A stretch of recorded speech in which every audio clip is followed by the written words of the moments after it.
What's up guys, it's me Jeremy, and now that I've made 3 videos on champions that are good in Soloqueue but bad in competitive play, it's time to take a look at the reverse. Champions that are good in competitive play and bad in Soloqueue.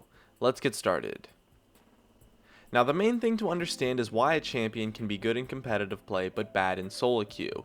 And before I get into it, it's worth saying that in Soloqueue it is true that you can really make anything viable work for you. So we are looking at these reasons in the general sense of Soloqueue across the board, not on an individual player level.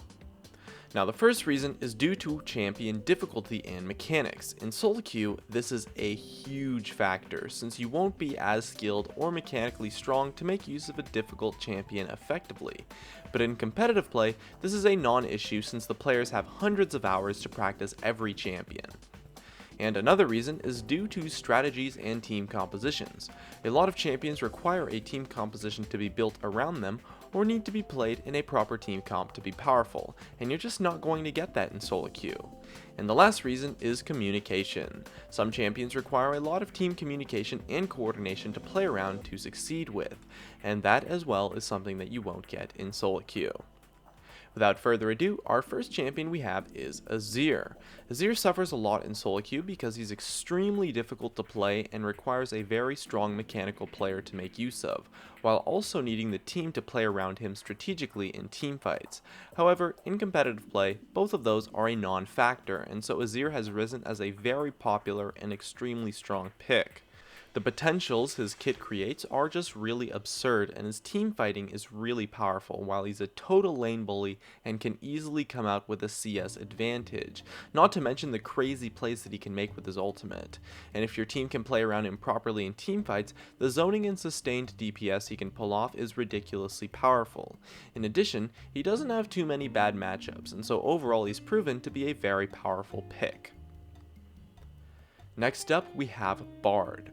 Bard is a champion who suffers a lot in Soloqueue due to the fact that he requires a lot of coordination and team communication to make powerful plays with, especially in teamfights. And in Soloqueue you aren't really going to get that, and most players don't really know how to play with Bard.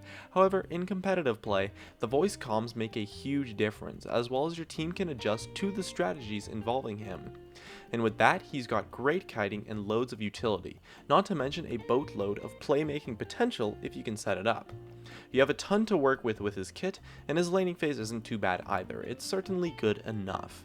And although Bard hasn't been played too consistently yet in competitive, teams are still learning the strategies with him, and he's had some really strong showings too. And lastly, we have Kassadin. Kassadin suffers in Soloqueue due to his extremely weak early game that can easily be snowballed on by a lot of really popular Soloqueue champions, and in addition, he somewhat lacks damage compared to other mid laners, which can actually be a pretty big problem, meaning he needs a team composition for him to fit in.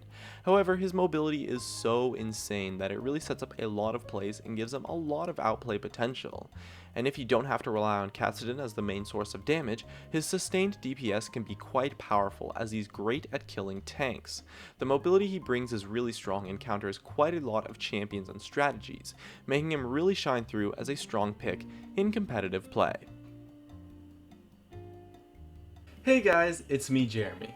Thanks for watching my video. If you enjoyed it, definitely make sure to hit that like button so I can tell, as well as you can check me out on Facebook and Twitter at Gaming Curios. And check me out on Twitch too, I do weekly streams. And if you really enjoyed the video, make sure to subscribe, as well as you can check out some of my other content up above. Anyways, that's going to be it. Thank you so much for watching, and of course, I'll see you guys next time.